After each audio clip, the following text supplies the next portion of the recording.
magaalaa taate takka keessatti namicha saabuna tolchuu fi zayita gurgurutuun ture. Namichi zayiti gurguru kuni jireenya isatti gammachuu hin qabu, waan argatullee hin quufu. Kanaaf jecha zayiti gatiin isaa qaalii tahee fi zayiti gatiin isaa gadaanaa tahee walitti laaqee zayita gatii qaalii fakkeessee magaalaaf gurguruuf yaade. Yaada isaa kana hojiirra oolchee zayita kana walitti laaqee eega san booda zayita gatiin qaalii san fakkeessee gatii hanga tokko gadi bu'ee magaalaaf gurguruu eegale. Gatii inni gadi bu'e kana ilaalanii magaalanis isarratti dachaatee yeroo dheeraadhaaf haala kanaan daldalataa ture. Duuba guyyaa tokko namichi saabuna tolchu kunis saabuna isaa kanaan tolchuudhaaf jecha zayita bitatuudhaaf gara gurbaa kanaa dhufe. Eegasii irra bareedaa zayiti nagahanaaf kenni jeen. Namichi kunis zayiti walitti laaqee jiru san gatii isaa gadi buusee gurbaa saabuna tolchu kanaaf gurgure.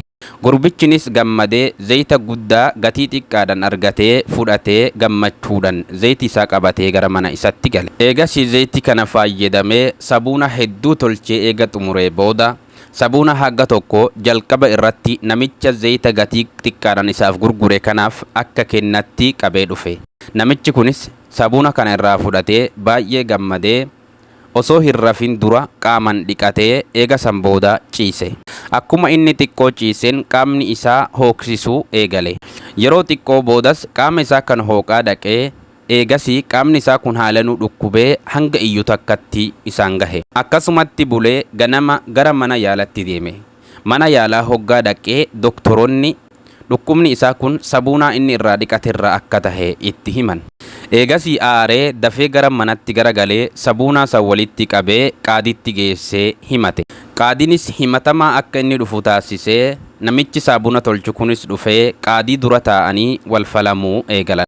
Namichi saabuna tolchu kunis yaa qaadiyanii jecha ergamaa rabbii sallallahu alaihi wasallam man gashana falaysa minna je'uun beekaa. Ani akkamittiin ummata magaalaa kan hunda shawwada saabunaa kiyya magaalaa guutunnarraa bitatee itti fayyadamaa turanii takka huma namni na himate hin jiru jeen. Eega san booda nama qoratu waamanii saabunaa kana itti kennanii saabunan kunis qoratamee eegasii rakkoon saabunaa kana keessa jiru zayiti saabuna kanaan tolfame tahuu qaadiitti himame.